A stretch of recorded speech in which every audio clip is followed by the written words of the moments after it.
Denver Broncos Mile High View, no commercials, no bullshit. Colby, I turn on sports talk radio, and to me, it's like turning on the Dungeon and Dragon channel as they fantasize about coaches. None of these coaches I would put in the Belichick, Andy Reid, on and on and on. The anybody the closest that comes to that obviously is the Dan Quinn thing, and oh man, they are just when we get Dan Quinn. Let me ask you this: does sports talk radio they still live in the world that this is a bowling organization that everybody wants to flock to? Yes. Anyway, this segment here is sponsored by Encanto, by Disney production, a Pixar movie. In that they say we don't talk about Bruno, but in the world of sports talk radio, Mile High Huddle, we don't talk about Elway, no way. Just like Encanto, right? We don't talk about Elway, right? So they don't want to acknowledge that where this 6 years has taken this organization. We are going to talk about ownership because do you agree that it doesn't matter what coach they get. Once this new owner's in place, whoever they hire is going to be on extremely short leash. Would you agree with that? I totally agree with that. So we don't want to waste time talking about head coach fantasies. We'll dabble in it a little bit, but we're not going to get into this nonsense too much. So you just recently sent me an article about that George Paton has to go to a committee. Are we coaching? Are we doing head coach by committee? I didn't get to read that because it was just freshly printed. What is this? What is this article? I can share this with the audience too. What does this article basically say? This article basically says that he needs to go to a search committee to finalize what next head coach they want to bring in, supposedly. And basically, I'm going to correlate something that I sent you, 2 days ago? I sent you a voice message, and this is going to go directly to the ownership thing because I believe that the article I sent you directly ties to ownership because that's what we focus on this channel. We don't focus on hypothetical fantasy head coaches that are going to fix our problems overnight. Oh, unicorn head coaches. Unicorn. Yeah, unicorn head coaches. My apologies. So I sent you a voice message, about a 4-minute voice message on how I think this is going behind the scenes. And I don't think people are doing this take because they're scared to say it. But I'm going to come out. We won't. We're never scared. No, I don't put up with the bullshit. So here we go. So basically what I sent you, and I quote, I said that the reason why George Paton is going to these coaches and the coaches not coming to Denver is because I believe that they do not want to show these coaches nor tell these coaches how bad it is in this organization internally. Can I stop you just there? Can I just stop you there? Yep, go ahead. If coaches were to come to just see if I'm on the right track or not. If Paton had invited them over, would you not agree that George Paton's office is next to another guy's office who, according to the Broncos' own website, still is GM, president of operations? Am I on the right track with this? That George Paton would have to explain, well, what's going on with this? Am I on the right track with that? Yeah, you're on the right track with that. Okay, go ahead. Go ahead and finish. Okay, so to go on from my quotations in terms of what I was saying, the reason why George Paton is going to these coaches is because they don't want to show how bad this organization is internally. We don't have an owner, et cetera, et cetera, et cetera. As a head coach and as a offensive coordinator and defensive coordinator, why would you come here? Because going forward, until Elway is out of that building, until we get a proper owner in that organization, you will not have the player personnel. You won't have the freedom to get the player personnel that you want to fit your system. on offense and defense and on special teams, because that's a very underrated aspect on an NFL team is special teams, because that's where your development takes place. Yet everybody wants Dan Quinn. Everybody wants Nathaniel Hackett. And you sent me a voice message last night about this. If I'm Nathaniel Hackett and Dan Quinn, why would you come here? Especially when you know that John Elway is still lurking around. They're still doing deals in terms of contract negotiations with players already on the roster. So behind your back, as a head coach, behind your back. Behind your back. And that's the type of situation you want to come to? That is absolutely absurd. And that's basically what I sent you entirely in that voice message. Go ahead. Okay, I'm going to tell you the difference between Hackett, possibly, and Dan Quinn, for sure. Dan Quinn is in a situation that he doesn't need this. He doesn't need this. Absolutely. If I was Dan Quinn, I'm just saying, if I'm somebody like him who's been around and I'm looking at, being the guy, right? You're not going to be the guy in the Denver Broncos. Okay, hold on. So this isn't going to be a conducive environment for you, no matter what promises are made, because they're already doing things behind your back. Okay, I mean, unless you're not paying attention, and if you're not paying attention, you're not worth the spit, in my opinion, as a head coach. If you're not paying attention to that, Hackett, on the other hand, is in a different situation where it's not exactly like Quinn. He could be looking at it like, I need to get out of this fire sale situation that's possibly looming this offseason. And I need to go somewhere where I can basically just hang out. So the Broncos could be a limited hangout for a guy like him. I'll do a couple years, whatever. If they want to do whatever, that's fine. Then they fire me, that's even better. I can get out of there and then go look at the landscape and then leave at that time. And then nobody's going to blame me because I'm on this crap organization that fires, that meddles, fires.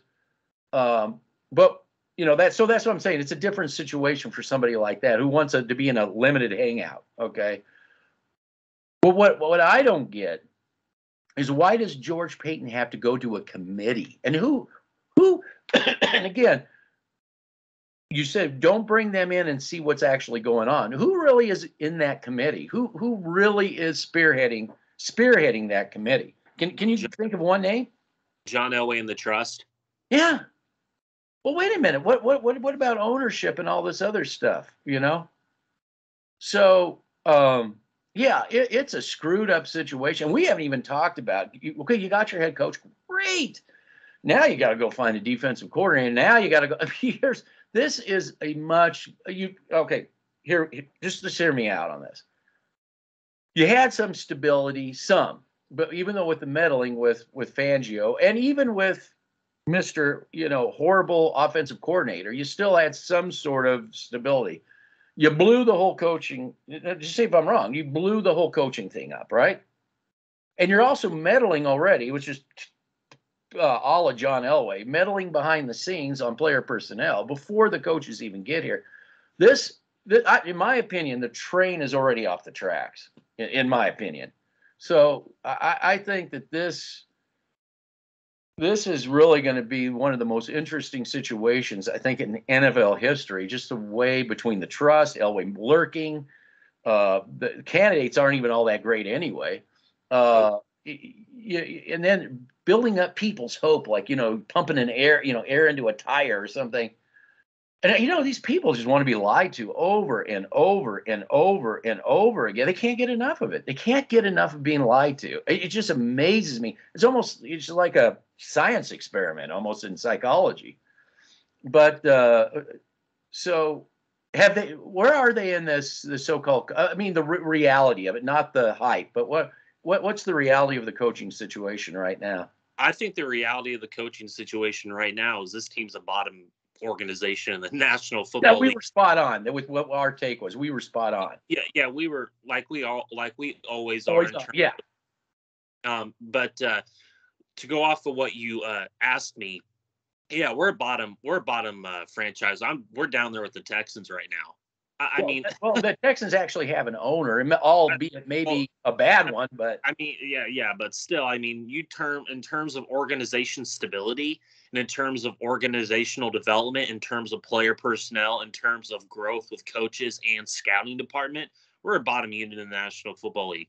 I mean, you got to be freaking kidding me. The New York Giants, for example, just hired the Buffalo Bills assistant GM. It looks like they're going to get stable here in a few years because they're actually doing it right. With that hire, I love that hire for the New York Giants. I don't care what you say. You know, I love that. The owner got out of the way. He's like, okay, I'm going to give the guy the free reign to go get whatever you want as head coach, and I'm going to step out like the Mara with the Giants. But here with the Denver Broncos, you have John Elway, who is just like Warden Hazen, just cannot is just full of himself when it comes to this. I'm going off the rails there. Sorry. With Nathaniel Hackett, the reason why I disagree with you, I agree with you with the fire sale process, but I also have to say this. You're in a perfect situation with the stable organization up there. That's true. That's true. Perfect as an offensive coordinator there. Continue to develop your repertoire in the National Football League and continue to grow as an offensive coordinator, even if you don't call the plays. Maybe next year you start to get more control of play calling and we actually get to see what you're about. I think that we are going to be getting a guy like a Kevin O'Connell, a Gerard Mayo, a guy that a Jonathan Gannon, for example, the Philadelphia Eagles defense coordinator. I don't really want to talk about coaches, but in terms of what we can scrap out of this pile of 10 coaching candidates, I don't think Dan Quinn, I don't know why you come here. You have other opportunities. You can go to the Giants, start over, do what you want to do, be in cohesion and collation with that GM up there in New York, or you can go somewhere else. You with the Vikings, you can start over there, stuff. That is, you don't have that opportunity here in Denver. Go ahead. I think you hit it right out of the park with how huge that move by the Giants is and how you could attract perhaps a Dan Quinn. I don't know if they want him. Are they going to interview? Yep. Okay. Quinn is high. No, he already interviewed with him even before that GM signed up there. Oh, okay. So that is huge. That is huge. Ownership. My apologies. You got ownership. Now you got stable GM, which, okay, you could say George Paton is a stable, but they got ownership, no meddling. You don't have to worry about John Elway. You go there. You don't have to worry about meddling. And you have the free reign to do whatever you want with that GM, work in coalition with that GM, because from what I've read about that New York Giants situation in terms of what they did, they were in on Dan Quinn long before Denver was. In terms of they want him as a head coach. From all reports, it's down to Dan Quinn and Brian Flores right now, and maybe Brian Dable. But we're not talking about the Giants. We're going to strictly talk about the Denver Broncos. I mean, who are we going to get, really? I mean, whoever we get is, and if we get a proper owner, I sent you a guy who looks like he's non-meddling. If by the graces of Kaiser and anything that goes on here, I'm praying to just everything happening correctly here. If he gets the owner, we might not even see George Paton and that coach here in the next 2 to 3 years. If by the graces he gets the ownership situation in Denver, Robert F. Smith. Well, we'll talk about that in just a bit. But just to round up the debacle, I mean, this really does look like a debacle behind the scenes. Oh, of course it does. It looks like a panic. It looks like, scrambling. Oh, and well, of course, the outside facade, the window dressing is pumping everybody's head full of hot air. Yep. Pumping that. Which is typical of what we've become as an organization now. Of course we have. And I don't know how many times we have to be right over and over again. And then I'm going to step out of the head coach just a second. And we'll get into the ownership, because that's really what this is about. But I just want to make these points. Remember what we said to everybody who jumped on the Sports Talk Radio / Mile High Hut, all the online, all the bullshit about the quarterback competition, and in particularly Bridgewater. particularly Bridgewater. Everybody that got on that bandwagon, he's clearly the better. He's clearly the better. Agreed. You know, we don't want to hear about Locke. Don't want to hear about Locke. Don't want to hear about Locke. Don't want to hear about Locke. Okay. Didn't this channel say step out of that bubble? We stepped outside of here, as we always do. We said, you people are going to be the first one to run him out of town. Mark our word. You people are going to be the first one to run him out of town, because we saw this was bullshit from the start. All right. Or did we hit that right? That they've wrote him off. He's gone. He's out of here. Didn't they? And then they're almost bemoaning that they're stuck with, oh, we're stuck with, oh. So it's a cancer is what I'm getting at. It's just a cancer here with that mindset. And you think now I'm going to segue into new ownership. I want you to discuss this fella. In my opinion, it's just talk, because, you know, it's just a rumor that was put out that, oh, somebody close to him says, you know, we don't know. I mean, the proof is when I hope you're right too. I hope it's somebody like this. But you think that if somebody comes in like that cancer, that STR cancer, that online platform cancer, it'll take care of a lot of that cancer. And they will be forced to be, hopefully, put in a situation where they'll have to be patient and start building on, you know, things, even if it doesn't work. I mean, let me just say something first. You know, when Hunt, the owner of the Kansas City Chiefs, brings in Andy Reid, it's different than when Elway, looking in his binoculars out, sees the Kansas City Chiefs and says, I want to be that, and then tries to throw spaghetti on a wall and make that kind of thing work.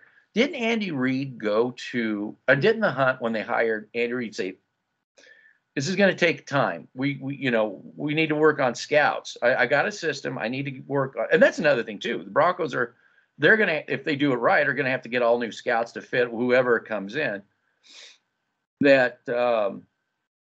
So they said to Andy Reid, they said, look, you know, this is going to take time. So Reid, he didn't just like grab Mahomes. That's what, if you listen to STR, you think they just grabbed Mahomes and everything just took off. He started building from the ground up, slowly but sure. Because of the Kaepernick debacle over in San Francisco, he was able to get Alex Smith, right? And one of these quarterbacks that nobody here would ever want, right? Never, no, God, he's got to be just like Bridgewater. He's got to be drummed out of town. But they stuck with that, and then they moved up and got what they needed. But unfortunately, I think they've gone so far over. I think they overpaid Mahomes, and it's going to bite them in the ass down the road. But that's another subject. But I'm talking about how they built that situation, and that goes back to what the Giants. That may be why Dan Quinn would rather be in a situation like that, where he could see where we can start laying the brickwork down. I do not see that kind of situation here. It's just a mess. It's a friggin' mess. But you can talk about the owner. The rumored owner, first black, African-American, however you want to say that, possible owner. I think he's a globalist, but other than that, what an owner like that could do if he just kicks all the cancer out of here. Yeah, I totally agree with you. I think he's a globalist, but when it comes to Robert F. Smith, if he comes in an organization like the Denver Broncos, I think he's going to be more hands-off than hands-on. Absolutely. I think that if he gets the Denver Broncos, he's going to make decisions that deem fit if he has to intervene. I think that I think he would give George Paton a chance before he gets rid of him to see what he's capable of. But, you know, Robert F. Smith is a guy that the more I read into him, the more I don't like him personally, but the more I like him as an owner for the Denver Broncos. The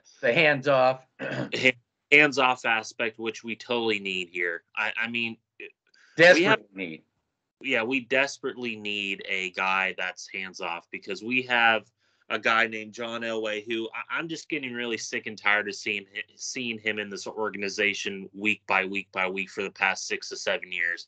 I'm tired of it. Well, I want new. I want something fresh. I want something that confines to how you need to build an NFL team that I believe the New York Giants are starting to realize. And also, you brought up the Kansas City Chiefs example. Their mindset is completely different than the one we have here in Denver when they were able to starting to get Patrick Mahomes and before they got him in terms of drafting alignment. And even in this offseason, you saw it. They still stick to that grounded system when it comes to offensive line play. They went out and traded for Orlando Brown. They went out and paid good money for a really good guard from the New England system and Joe Thuney. They went out and got Austin Beeline and then drafted Creed Humphrey, who looks like one of the best centers in football already as a rookie. I'm very impressed by him, and I wanted him in the second round. Trey Smith, the right guard from Tennessee, was a 6th-round pick, and he's a starter, and he's a damn good guard. He's got to get better in pass pro, but run pro's pretty damn good. And then right tackle is iffy, but is way better than our right tackle situation. So when it comes to the Denver Broncos, their mindset is like the old Raiders in terms of organizational, in terms of stability, in terms of how to build an NFL team. And that is receivers, corners, fire the coaches, and try to get a Hall of Fame quarterback like an Aaron Rodgers and a Russell Wilson, which you'll never get. And we were the first people to say that would never happen. So yes, you have. They don't have a foundation. No. And what I'm tired of, what I'm really tired of, is this: we don't talk about Elway. No way. While if you had to put onion layers in front of you because you were such a disaster, you have to put out talking points not to talk about me, work behind the scenes. And then when it comes out, your own general manager said you picked Surtain. It was what really got me was the reaction of Sports Talk Radio. It was like, they were like, they gasped, like, what do we do? When the day Paton just came out and said that, they were like somebody that just got hit right in the nose. And that tells me, what's going on, what's really going on behind the scenes. That's not a ringing endorsement to become an owner. That's we need to get you out of here, because that is, he'll really be meddling like big time. Wouldn't that be a ringing endorsement on why not to come here as a head coach, like a Dan Quinn, even a Nathaniel Hackett? That should be a ringing endorsement to all these coaches that George Paton has gone to the interview.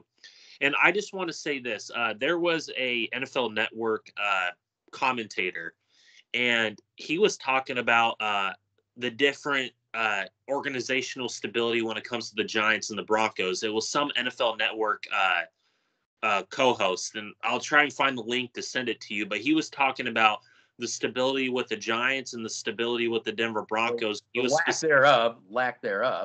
Well, lack thereof for the Denver Broncos. Yeah. And this is where I'm going to be segueing into what I said earlier. They were talking about Dan Quinn more with the Giants than Dan Quinn here locally in the Denver Broncos. And the national media gets it. And it just blows my mind that people can't get out of the bubble that you right there, because as a channel, we step out of the bubble and we realize how bad this organization is, and also toxic bubble. My apologies, toxic bubble. And then 31 other teams realized how bad of an organization this is. And Vic Fangio, even Ed Donatil is probably going to go to Seattle and at least have some success. And Vic Fangio is going to get hired on, and he's going to be able to build up the defense that he deems fit. Go ahead.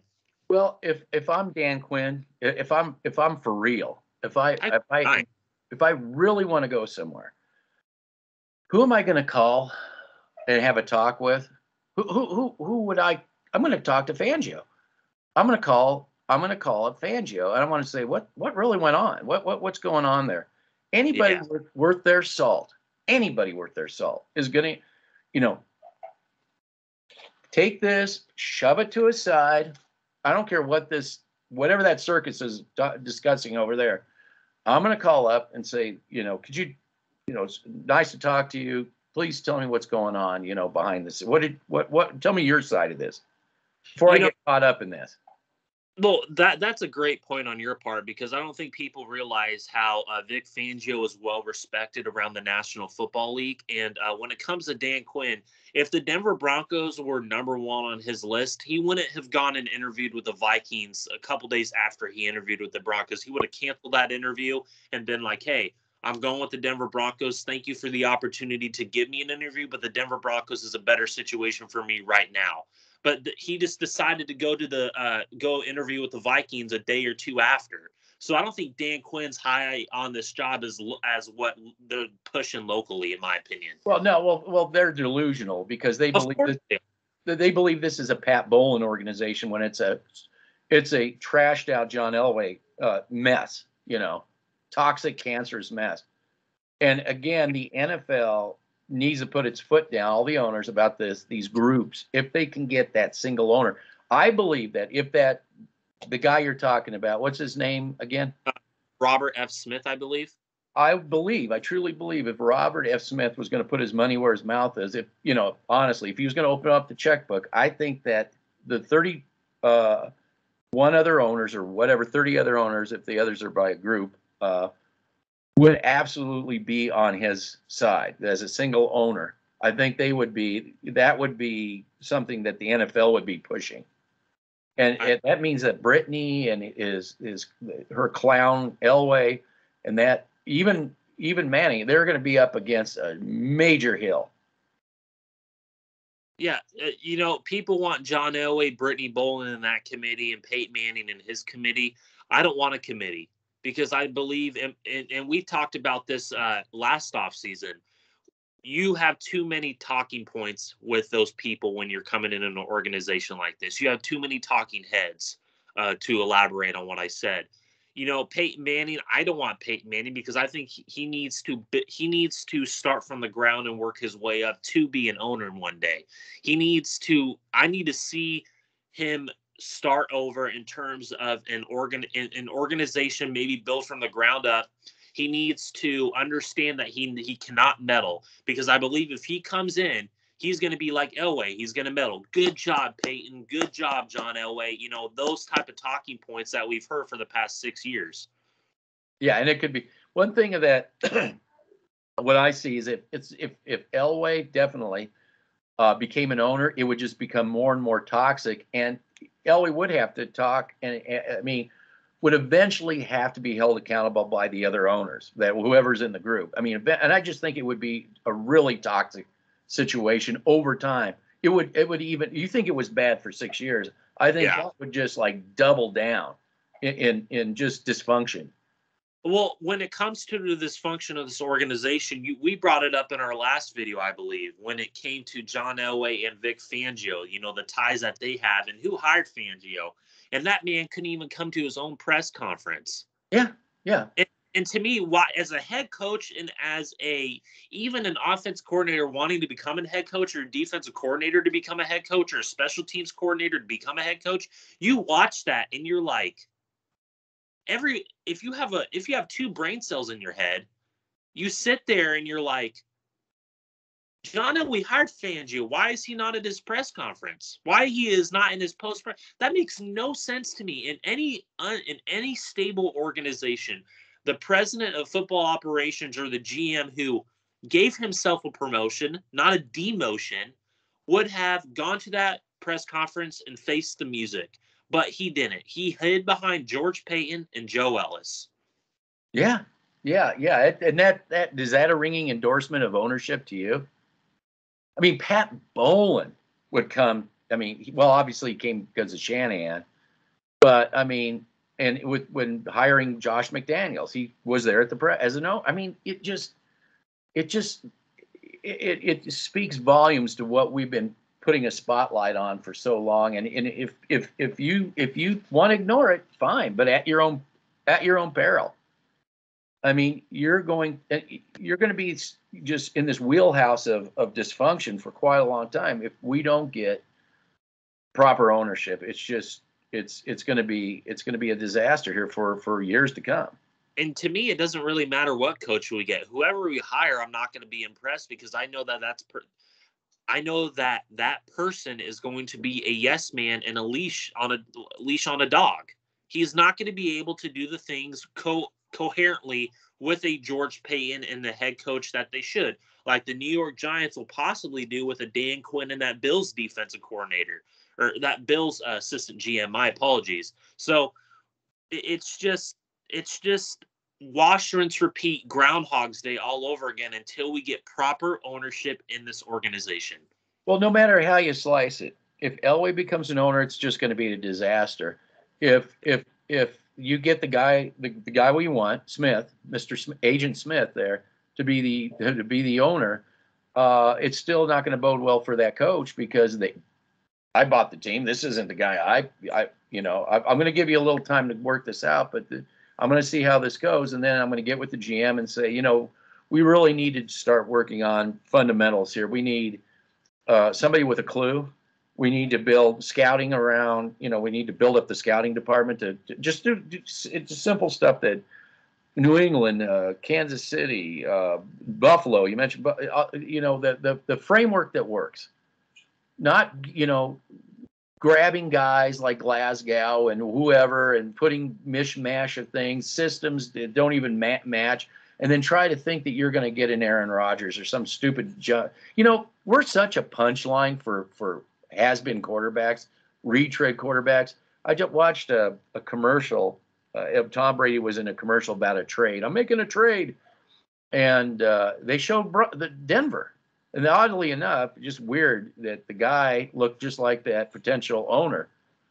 And, he was like, cutting the ribbon or whatever. But I'm just saying we've become a punchline. We've become a punchline everywhere, like of retread quarterbacks. Well, we've become a punchline for organizational instability. And what I mean by that in terms of organizational instability, when you don't have an owner, everything below that becomes chaos. And we've seen that with Elway. Getting too much power, promoting himself, promoting people that didn't need to be promoted. Oh, hiding. He has to hide. He's so bad. His decision. We were talking about. You were mentioning the Raiders of the '90s. When I mentioned that to people old enough to remember it, that from all these other teams, they're like, "Wow, you know what?" They said, "Yeah." They said, "You guys are like that." You with Elway lurking and hiding and stuff, it really. They're like, "Wow." They were like, everybody I've talked to is like, "Wow, that is such a spot on." Analogy, because they say, definitely. So, STR and the other online platforms, you're focusing too much on these coaches. Yet, when you can't just focus on a head coach, and it just blows my mind. You need offensive identity, defensive identity, even special team identity. You blew everything up because you wanted to push your own agenda because you didn't think Vic Fangio wasn't good enough. You wanted to run him out of town. And now you have to get a whole new identity on defense. Yet the player personnel you have doesn't fit a Dan Quinn 4-3, cover 3, cover 6 system. So going in, as if you're Dan Quinn, going in that a Justin Simmons isn't worth his salt. That the defensive line play isn't worth their salt as Shelby Harrison and Draymond Jones. Yet you could go to the Giants, and I believe, in my personal opinion, you have a foundation. You have at least a foundation where you could start getting proper player personnel to fit your offensive identity and your defensive identity, even your special teams identity. And yet in the Denver Broncos organization, we want to get a Rich Scangarillo offensive coordinator. You already had that and you got rid of him. Defensive coordinator, we want a Wade Phillips. You had him, and then he asked for he didn't want to work with Elway because he knew what was coming. And then you had to get rid of a good special teams coordinator in DeSantis, who's doing well in the Rams right now, who's in the playoffs. It's just absolutely this whole organization is in chaos right now, and I can't see us gaining a Dan Quinn and Nathaniel Hackett. I think that it's going to be a surprise hire that's going to be fired in 2 to 3 years. Yeah, and not only that, but you know, this is what I think that Peyton is a dead man walking too. Yep. I mean, this organization. I mean, I just wonder if what Peyton was promised. If Peyton was like, "Hey, I'm walking away, Elway. This whole thing. You're going to be the man. You're going to be," and he was thinking, "Okay, I can put up with your nonsense, for this year, and you're going to go away." Did he have any idea? Would you think there was discussions that Elway would be still around as an owner when they were bringing in George Paton? Just a question. I don't think he was told that personally. You don't think that he said, and by the way, I'm really, here's the other scenario, that when he went to George Paton and said, look, I'm going to be the guy that I have a good chance of becoming the owner of this team, and I'll take care of you. I'll take care of you. I'll take care of you. Do you think that's the other, there's two sides of a coin. One, he didn't say anything at all. And the other is, I'm going to promise you the moon, because that's what Elway does. He always promises everybody the moon, and yet he never can hit the treetops. I think he promised it. I think he promised him the moon when he says, I wasn't going to be, this is your team. I'm not going to meddle. But on the other side of the coin, I don't think he told him about ownership. I don't think he told him how bad it's going to be. Well, you don't think that he included himself a part of that ownership equation? No. That he buttered him up saying that, oh, this team's yours. You can get whatever you want. You get the player personnel you want. I won't meddle. I'll just stay there, but I'll be in the room while you make these decisions. I think you may be onto something, because, again, the press conference where he said, right after the draft, this was John Elway's pick. Number one pick was John Elway's pick. We don't talk about Elway. No way. Again, my Encanto. Yeah. Sponsorship, Disney Encanto. We don't talk about Bruno. Yeah. Yeah. So I agree with that. I think that's the problem too with what goes on with behind the scenes at Dove Valley, that people don't quite give you the full picture, and then you're left holding the bag. I mean, I do believe that without a doubt, Fangio was told, you're really not a head coach, but you don't have to worry about it. You just be a defensive coordinator. You'll carry the title, and just leave it to me and Kubiak to handle the offense, because that somebody put in there that said Kubiak was sick, but that wasn't at the time. He was coming back. He was coming back to be, the idea was he was going to come back and lead the Broncos. And if you listen to what Kubiak said, he wasn't allowed to get what he wanted because of the meddling. Exactly, and that's why Kubiak didn't want to be working with Elway. He went to Minnesota, groomed his son Clint Kubiak, and now look at them. It's just absurd that I have to hear that from STR, and also I have to hear from STR. Why is George Paton going to the coaches and they're not coming here? Like, you guys know why they're not coming there. I mean, honestly, but George, I think you bring up a great point. George Payton's a dead man walking, like Fangio and all these other people in that organization. From all accounts, George Paton is well respected around the National Football League, and they're going to know the Dan Quinn. For him to do what he did in terms of not canceling the interview to go to Minnesota, even to go to the Giants, and he did a Zoom meeting yesterday. For him not to cancel interviews, that is a red flag to me personally, because he is telling you, Denver Bronco fans, he doesn't want to come here. He knows. Well, I don't think I disagree. First of all, I don't think he wants to come here. If we were the Pat Bowlen franchise that they're portraying we are, and Dan Quinn was. Oh no, from that, yes. I just see what you're saying. From that point of view, yes. That's what I'm talking about. In that point of view, if you're Dan Quinn, oh man, this Pat Bowlen organization, I want to go here and coach. Yeah, but you wouldn't do all the other stuff. Exactly. Yeah, No, I understand that. I agree with that. Okay. What I'm trying to say is, in the real world, what I'm just saying, the Denver Broncos are not on his list, number one. Oh no. You do interview with the Broncos, even though they're probably the lowest on that, so that your value goes up wherever else you want to go. That's all I'm saying. Okay, I agree. The real world, from his point of view, forget the fairy tales these people are telling. Yeah, but I agree with that, and I was just trying to bring up a point. Like, if you like, Yes, from their point of view, from STR and the online nonsense, yes. Yes, that this is the number one play. I know they talk in a language like everybody wants to come here, even Aaron Rodgers. If and they never say it's possible he's going to walk and not come here. They just say, well, he's going to stay in Green. These guys are going to stay. You know, so you're saying if they leave, this is their number one location? No, no, no, no, no, no, no, no, no, no, no, no.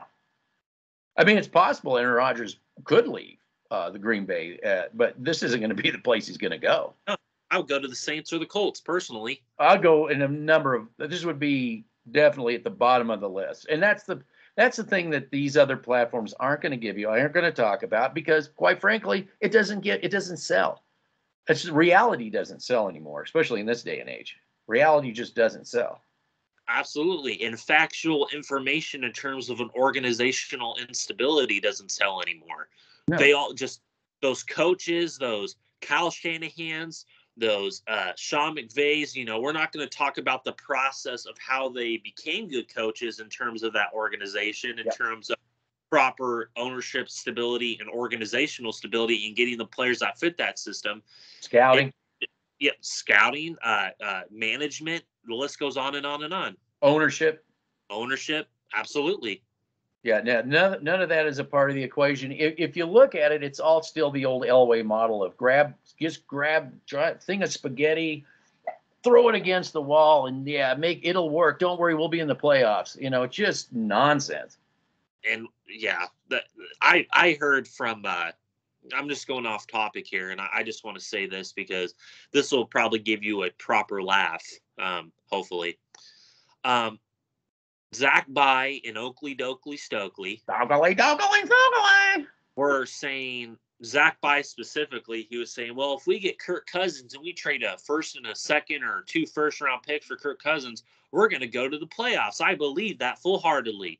Yet you said that when Teddy Bridgewater came here. So can you please stop lying to your audience, please? They said that when Flacco came here. Yeah, exactly. They said that when Keenum came here. Yeah. Well, I don't know if they were as much, but yeah, they said it would be much improved. Yeah, well, in some light, they said at least we get close to the playoffs. That's better.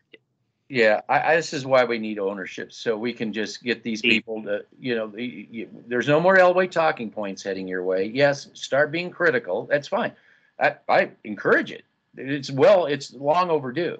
Instead of, yes, Mr. Elway, whatever you say, Mr. Elway. Yeah, it's going to be different this time. Yeah. Oh, but he doesn't exist. I didn't say Mr. Elway. No. Well, we know they're getting talking points. They have to be getting, because it defies logic what they talk about. What else defies logic is they say that he doesn't exist yet. You can go to the Denver Broncos' own website and you could see a picture of John Elway, and right above it says President of Football Operations and GM. He is the GM. He's not just he's the GM. What did Von Miller say about when they interviewed him and said, what are you looking forward to this season? You're healthy again. And he said, well, I can tell you what I'm not here to do is make, nicey nice with the GMs, plural. GMs. I'm not here doing this for the GMs. I just want to bring up a point that me and you were also dead on. We were dead on Von Miller going to the Rams, and look how he's performing right now in critical moments in the playoffs. Well, look at he's had 6 sacks in the past 5 weeks. Because he didn't want to do it for us, not because he's got Aaron Donald there helping that push up the middle. The same thing we had with Malik Jackson, which I said, as soon as we got rid of Malik Jackson, that Derek Wolfe. Yes, they will not discuss that. They don't talk reality at these other platforms. That's why we're here. And, if you don't want to hear reality, please go there. Please just stay there and keep being lied to, and then just keep getting beat and disappointed.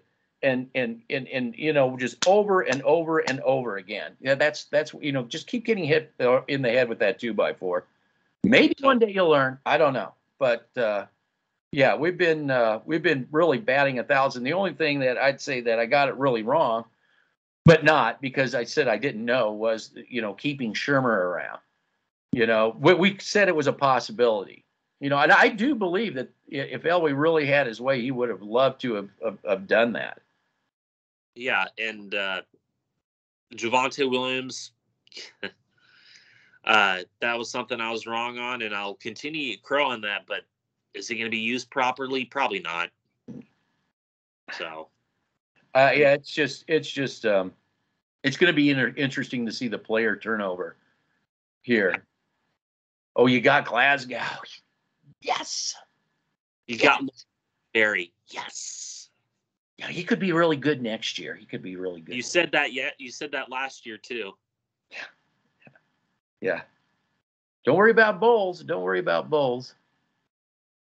Man, I mean, we had. What was interesting about Bowles? You had pissed off other fans from other teams that actually made videos saying you cannot let this go on. And it's kind of funny that after that had come out, that they were being a little bit more critical. They had a little bit more of an eye on Bowles than they had before.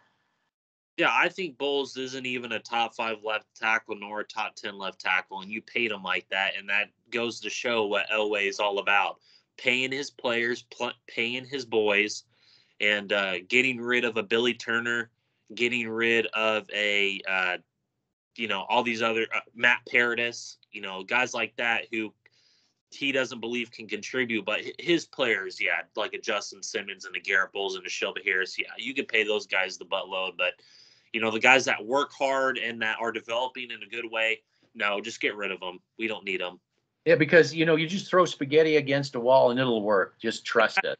Another thing, when it comes to player development and player eye for talent, when it comes to certain players for a certain organizational scheme and an organizational standpoint, that's what John Elway fails at it a lot at, and we continue to cheerlead that crap. And he'll be better next year. He'll be better in 2 years, and he does better. Well, everything that comes out of sports talk radio and everything that comes out of these online, it's all the same. What we've been doing wrong for so long. Let me ask you: isn't the whole Kirk Cousins that these morons, Oakley, Doakley, Stokely, and Zach Lai, that isn't this the same spaghetti? Grab the spaghetti, throw it up against the wall mentality that's been plaguing this team for so long. Don't develop anybody. Just grab, players, throw them against the wall, see what sticks.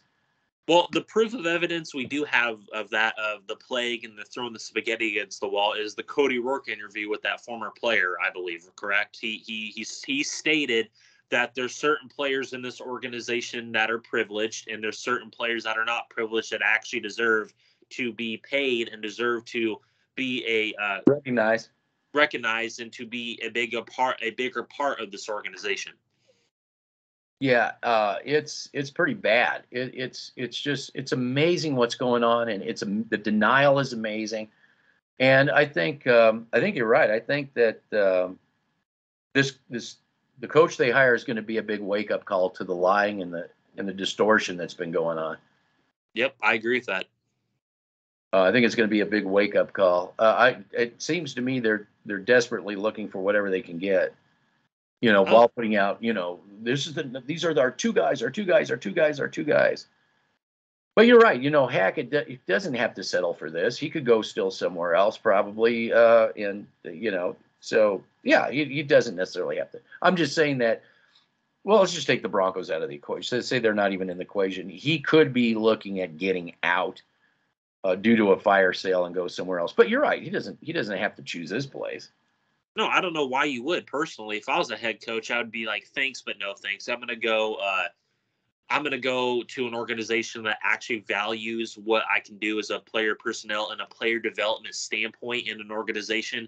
And I want to know who my owner is, and I want to know who my GM is that I can work coherently with, like the Giants. And I wouldn't be shocked if your two top leading candidates, Denver, Dan Quinn and Nathaniel Hackett, go to New York and want to be part of that organization. Quinn could go to New York, but Hackett could go to Jacksonville thinking, I've got a guy that we can build around, and if I can just uh, get the own. I don't know how. Oh, he could go to Miami, or he can go to the Vikings or Oh yeah, something. I like Tuva, uh, the Miami quarterback. I like him. He wouldn't be good enough here. They'd hate him too. It'd get him tracked. Oh yeah, they would have got him out, and guys like Justin Herbert and Josh Allen wouldn't have developed properly. No. They have with Herbert in the Chargers. My apologies, and Allen with the Buffalo Bills. They don't look at that. They don't look at the proper development and the proper foundational pieces that they were doing before those two quarterbacks came to their organization. They won't get that. Just like with Mahomes. No, yeah. Well, just like just Kansas City when they hired Andy Reid at that time and what he did leading up to that. Yeah, that's totally. They laugh at that. They think that's like. I mean, listen to dumbass D-Mac. Well, I really, when it comes to those people, they're more focused on fantasy than reality. And if I was an owner, my proper organizational model standpoint that I would look at is the Buffalo Bills, because I love the way they have built and put a lot of their resources in the trenches, and also the Colts. We were just like that under Pat Bowlen, exactly like that. And now since he's been gone, and bless his heart, rest in peace, Pat Bowlen, we have become the Jets, I wouldn't say the Jets, the 90s Raiders.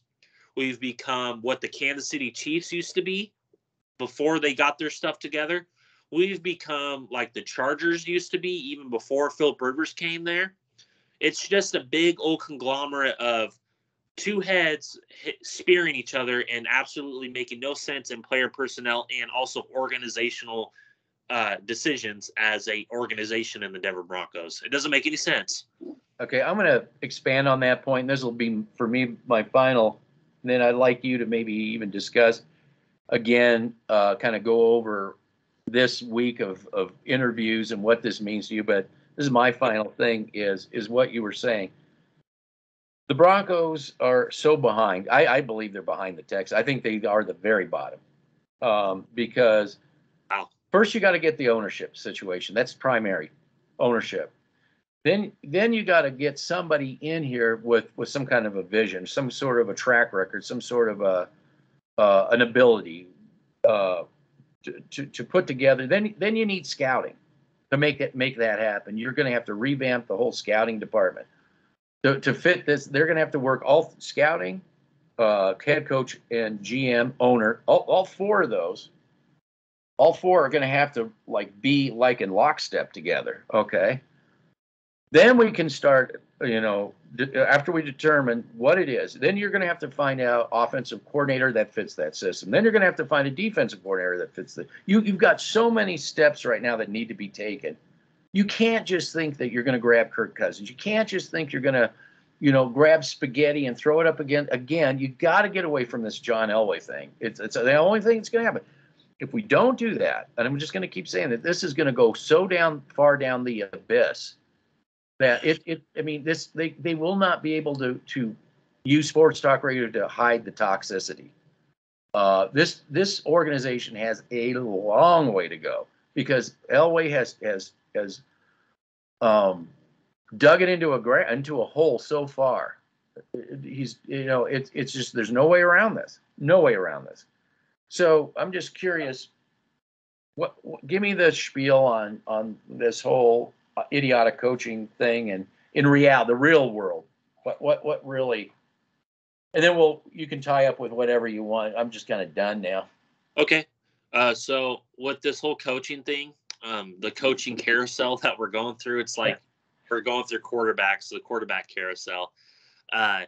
With this whole coaching carousel, I believe we'll have a decision this coming week. I believe it's not going to be somebody that, the two names, Nathaniel Hackett and a Dan Quinn. I just don't see those two wanting to come. You see them somebody else hiring them next week.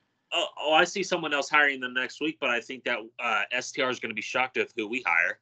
I think that I think they've realized I don't think they've realized. I think that we realize here that they're going to get they're not going to get the cream of the crop. They're going to get the bottom of the crop. I mean, it's just the reality of the situation, in my opinion. But I agree with you with your point. I want to say that the Denver Broncos are better than the Texans, but you're right. The Texans have an owner. They have at least something there.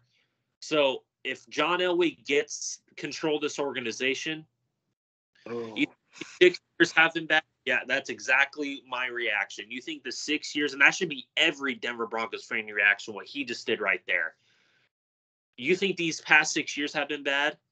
Wait 2 to 3 years down. You ain't seen nothing yet.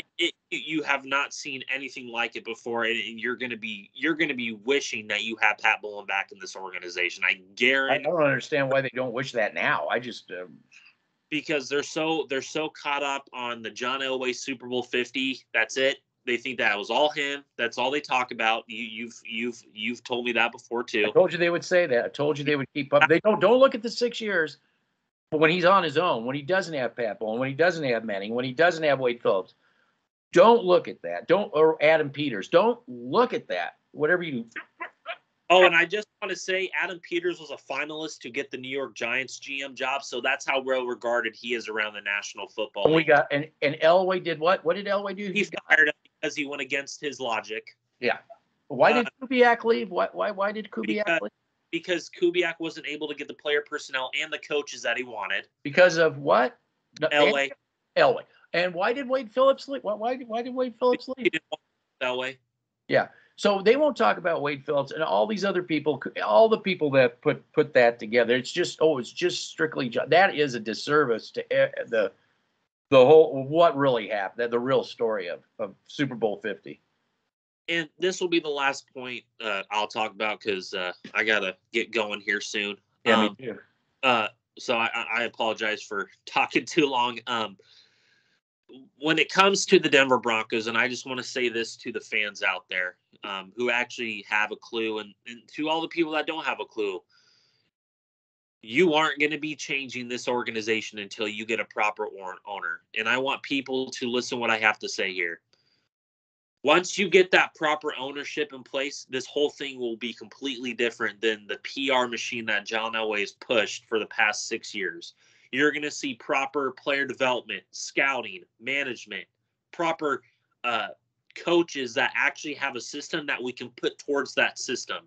You're going to have a coach and a GM that work co-inherently, and also the scouts that work co-inherently. We don't have that here in Denver. Nope.